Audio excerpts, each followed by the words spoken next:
Hi viewers, మన కథల కడలి ఫ్యామిలీకి స్వాగతం. ఈరోజు ఒక సరదా ప్రయోగంతో మీ ముందుకు వస్తున్నాం. ప్రముఖ నటి శ్రీదేవి గారి మరణం మనందరికీ ఎంతో బాధాకరం. మంచి మనసు కలిగిన శ్రీదేవి గారు తప్పక స్వర్గం చేరి ఉంటారు. జగదేక వీరుడు అతిలోక సుందరి రిలీజ్ సందర్భంగా ఆమె మనల్ని అందరినీ తప్పక గుర్తు చేసుకొని ఉంటారు. ఆ సందర్భాన్ని పురస్కరించుకొని ఆమె చిరంజీవి గారికి ఒక లేఖ రాసినట్లుగా ఒక సరదా ప్రయోగం చేయడం జరిగింది. ఎంజాయ్ చేయండి. ఈరోజు టాపిక్ చిరంజీవికి స్వర్గం నుంచి శ్రీదేవి లేఖ. రచన ఎన్ శివనాగేశ్వరరావు. హాయ్ చిరు, ఎలా ఉన్నావు? నేను ఇక్కడ స్వర్గలోకంలో స్వర్గ సుఖాలు అనుభవిస్తూ ఎంతో సంతోషంగా ఉన్నాను. ఇక్కడ దేవతలకు నేనే కాదు, నువ్వన్న ప్రత్యేక అభిమానం. ఇక్కడ స్వర్గలోకంలో నీకు ఎంత క్రేజ్ ఉందో చెప్పనా? నీ పాటలు, నీ స్టెప్పులు చూసి దేవకన్యలు సైతం మైమర్చిపోతున్నారు. జగదేక వీరుడు అతిలోక సుందరి సినిమాలో నీ సాహసాలు, మన ప్రేమ కథ ఇక్కడ దేవతలందరికీ ఒక అద్భుతమైన కావ్యం. అబ్బని తీయని దెబ్బ పాటలోని ఎనర్జీ, యమహో నీ యమ పాటలోని గ్రేస్, ప్రీతమ పాటలోని స్టెప్పులు చూసి ఇక్కడ దేవకన్యలు తమ గుండెలు జారవిడుచుకుంటున్నారు. వాళ్ళు ఇక్కడ నీ ఫోటోలతో ఒక మందిరం నిర్మించారు. అలాగే ఒక ఉద్యానవనంలో నీ పాలరాతి విగ్రహం ఏర్పాటు చేసి తమ ప్రేమ చాటుకున్నారు. దీనంతటికీ కారణం మనం నటించిన జగదేక వీరుడు అతిలోక సుందరి చిత్రం.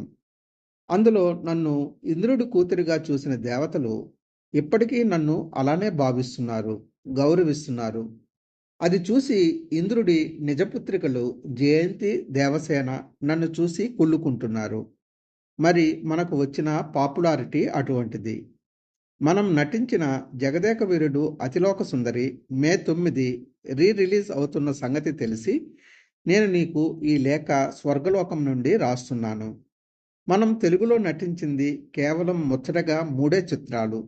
1 రాణి కాసుల రంగమ్మ, 2 జగదేక వీరుడు అతిలోక సుందరి, 3 ఎస్పి పరశురాం. రాణి కాసుల రంగమ్మ చిత్రం 1981లో విడుదల అయింది. అప్పుడు నీవు వర్ధమాన హీరోవి. ఆ సినిమాలో నీ స్టెప్పుల స్పీడ్ చూసి అప్పుడే అనుకున్నా నీవు తప్పక మెగాస్టార్ అవుతావని. ఖైదీ రిలీజ్తో నా అంచనా నిజమయ్యింది. అయితే జగదేక వీరుడు అతిలోక సుందరి చిత్రం మనకు 100 చిత్రాల్లో నటించినంత ఖ్యాతి తెచ్చిపెట్టింది. అందుకు నేను ఎప్పుడూ గర్వపడుతూ ఉంటాను. నిజానికి ఆ సినిమా కథ భలే ఉంటుంది. మూలికల కోసం నువ్వు హిమాలయాలకు రావడం, భూలోక విహారానికి వచ్చిన నేను ఉంగరం పోగొట్టుకోవడం, మనమిద్దరం కలవడం, ప్రేమలో పడడం, చివరికి దొరికిన ఉంగరాన్ని సముద్రంలో విసిరేసి నేను నీతో ఉండిపోవడం. ఓహ్! కథ ఎంత అద్భుతంగా ఉందో! రాఘవేంద్రరావు గారు మరింత అద్భుతంగా చిత్రీకరించారు. అందుకే తుఫాన్లో రిలీజ్ అయిన రికార్డు కలెక్షన్లు సాధించింది. రాణి కాసుల రంగమ్మ చిత్రంలో నటించిన 10 ఏళ్లకు నేను నీతో జగదేక వీరుడు అతిలోక సుందరిలో నటించాను. డ్యాన్సుల్లో, ఫైట్స్లో నీ స్పీడ్ మరింత పెరగడం చూసి ఆశ్చర్యపోయాను. అదే ఇక్కడ దేవతలను, దేవకన్యలను ఆకర్షించింది. ఇంతసేపు సినిమా గురించే మాట్లాడుతున్నాను. ఇక్కడ స్వర్గలోకం కబుర్లు నీకు చెప్పాలి కదా. స్వర్గం అద్భుతంగా ఉంటుంది. కాశ్మీరు లోయలో, కన్యాకుమారిలో అని నీవు హుషారైన స్టెప్పులు వేస్తూ పాట పాడావు కదా. అలా కాశ్మీరులోలా ఇక్కడ ఎప్పుడు శీతల పవనాలు వీస్తూ చల్లగా ఉంటుంది. ఇక ఇక్కడి ఫలవృక్షాల గురించి ఎంత చెప్పినా తక్కువే. అత్యంత మధురంగా ఉంటాయి. విందులు, వినోదాలతో సమయమే తెలియదు. ఇక్కడ తెలుగు నటులకు మంచి క్రేజ్ ఉంది. స్వర్గంలో దివ్య చిత్ర మందిరం అని ఒకటి ఉంది. అక్కడ మన సినిమాలు ప్రదర్శిస్తూ ఉంటారు. అయితే ఇక్కడ దేవతలు ఎక్కువగా ఇష్టపడేది మన తెలుగు సినిమాలు. అందులోనూ నీ సినిమాలంటే దేవతలు చాలా ముందే వచ్చి దివ్య చిత్ర మందిరంలో కూర్చుంటారు. నీ పాటలకు, స్టెప్స్కు తెగ ఊగిపోతారు. మొదట అది చూసి నేను చాలా ఆశ్చర్యపోయాను. భూలోకంలో అనుకుంటే అంతకంటే ఇక్కడ నీకు ఫాలోయింగ్ ఎక్కువగా ఉంది. నేను స్వర్గానికి విచ్చేసిన సందర్భాన్ని పురస్కరించుకొని నువ్వు నేను కలిసి నటించిన జగదేక వీరుడు అతిలోక సుందరి చిత్రం ప్రదర్శించారు. అబ్బని తీయని దెబ్బ పాట వస్తున్నప్పుడు ఇంద్రుడు కూడా లేచి నాట్యం చేశాడు. రంభ, ఊర్వశి, మేనక అతనికి జత కలిశారు. నీకో రహస్యం చెప్పనా? ఈ మధ్య ఇంద్రుడు విందుకు పిలిస్తే యముడు వచ్చాడు. నన్ను చూసి ముచ్చటపడి దగ్గరకు పిలిచి ఒక మాట చెప్పాడు. మన తెలుగు వాళ్ళంటే ఆయనకు తెగ ఇష్టమట. కారణం మనం ఆయన మీద సినిమాలు తీసి ఆయన ఖ్యాతి దశ దిశలా వ్యాప్తి చేస్తున్నామట.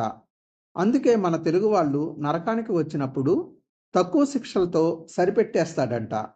ఆయన పక్కనున్న చిత్రగుప్తుడు అచ్చం మీ మామగారు అల్లు రామలింగయ్య గారిలా ఉన్నాడు.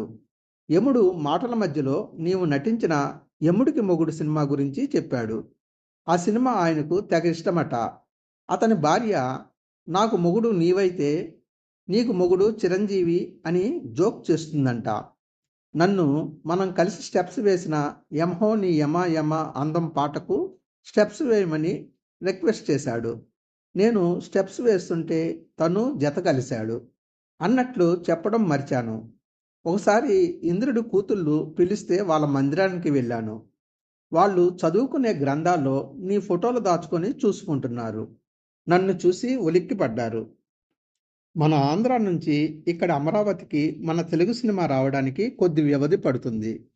ఆ ఆలస్యం భరించలేని దేవతలు నీ సినిమా చూడ్డానికి భూలోకం వచ్చేస్తారు. వీళ్ళు మనుషులకు కనిపించరు కాబట్టి టికెట్ కొనే సమస్యే లేదు. డబ్బులైతే ఇవ్వరు గాని నీ సినిమా బ్లాక్ బస్టర్ అవ్వడానికి బోలెడు దీవెనలు ఇస్తారు. నీ సినిమా చూసి స్వర్గలోకం వచ్చాక అక్కడ నీ ఫాలోయింగ్ గురించి కథలు కథలుగా చెప్పుకుంటారు. నువ్వు ఆ మధ్య రాజకీయాల్లోకి వెళ్ళినప్పుడు నేను 2 విషయాలకు చాలా బాధపడ్డాను. ఒకటి, నువ్వు రాజకీయాల్లో ఇమడలేవని. 2, ప్రేక్షకులు నీ సినిమాలు మిస్ అవుతారని. నేను ఊహించినట్లే రాజకీయాల్లో ఇమడలేక బయటకు వచ్చావు.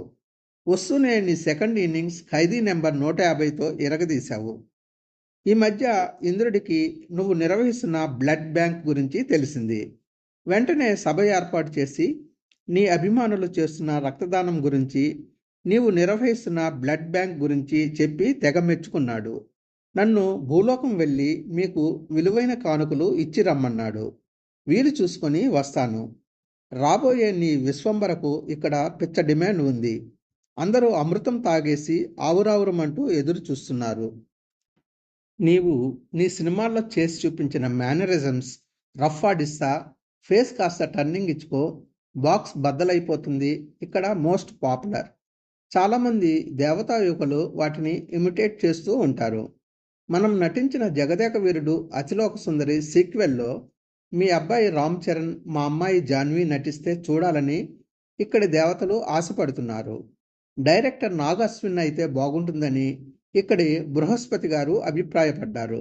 సీక్వెల్ వస్తే మరికొన్ని కొత్త రికార్డ్స్ వస్తాయి. నాకైతే మరలా భూలోకంలో జన్మించాలని ఉంది. కానీ ఇక్కడి దేవతలు కొంతకాలం తర్వాత వెళ్దువుగానని ఉంచేస్తున్నారు. మన సినిమా వాళ్ళందరికీ నా శుభాకాంక్షలు. ఉంటాను మరి. ఇట్లు శ్రీదేవి. ఇది ఫ్రెండ్స్ ఈరోజు టాపిక్. చిరంజీవికి స్వర్గం నుంచి శ్రీదేవి రాసిన లేఖ. ఈ రచన మీకు నచ్చి ఉంటుందని ఆశిస్తున్నాం. నచ్చితే మన ఛానల్ లైక్ చేయండి, షేర్ చేయండి మరియు సబ్స్క్రైబ్ చేయండి. అలాగే మీ ఫ్రెండ్స్కు మన ఛానల్ పరిచయం చేయండి. మరొక మంచి రచనతో మరలా కలుద్దాం. అంతవరకు సెలవు. నమస్తే. Have a great day.